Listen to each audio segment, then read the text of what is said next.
Здравствуйте, дорогие подписчики и гости канала. Надеюсь, что у вас все хорошо. Сегодня буду готовить простой вкусный пирог с клюквой из слоеного дрожжевого теста. У меня 900 грамм готового слоеного дрожжевого теста. Тесто листовое, 4 листа. Я его до конца не размораживала.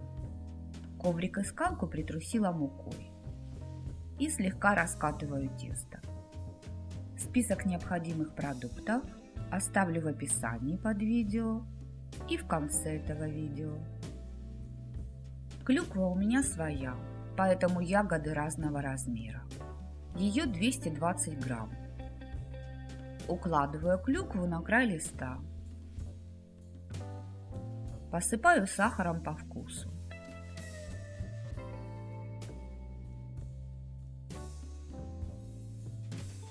Сворачиваю тесто в рулет и скрепляю края. Край рулета скрепляю, чтобы ягоды не выпали, и сворачиваю в улитку.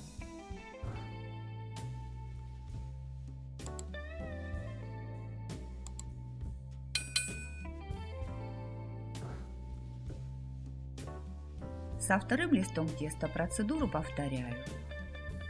Если вам нравится это видео, то ставьте пальчик вверх и напишите свое мнение о рецепте.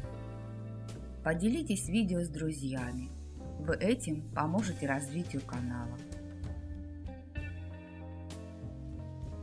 Чтобы соединить два рулета между собой, вкладываю конец одного рулета в другой.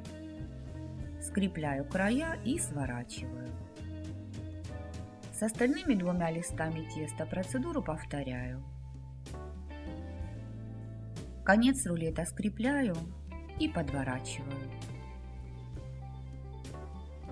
Я переложила пирог в форму, застеленную бумагой для выпечки, и смачиваю его прохладной водой. Диаметр моей формы 26 сантиметров. Поставлю пирог в теплое место на 30 минут. Уберу форму в духовку с включенной лампочкой. Пирог слегка поднялся и увеличился в размере. Смазываю его яйцом. И посыпаю семенами льна.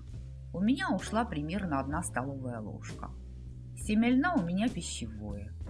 Выпекаю пирог в заранее разогретой духовке при температуре 200 градусов в режиме вверх-вниз. Примерно 30-35 минут до золотистой корочки. Готовому пирогу дам немного остыть, чтобы я смогла руками прикоснуться к форме, и сниму ее. Вот такой пирог у меня получился.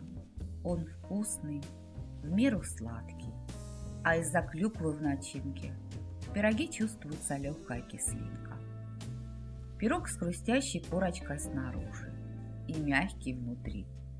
Мои мужчины любят пироги из слоеного дрожжевого теста, а мне нравится печь пироги из готового теста, так как на их приготовление не требуется много времени.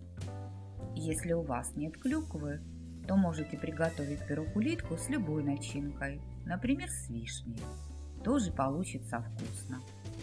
Приготовьте такой пирог, он действительно вкусный и вам понравится. Готовьте с удовольствием и приятного аппетита! Если вам было полезно это видео, то подпишитесь на канал и не забудьте нажать на колокольчик, чтобы получать уведомления о новых видео. А я на этом с вами прощаюсь. Желаю вам мира и добра. До новых встреч в новых видеорецептах. Пока-пока!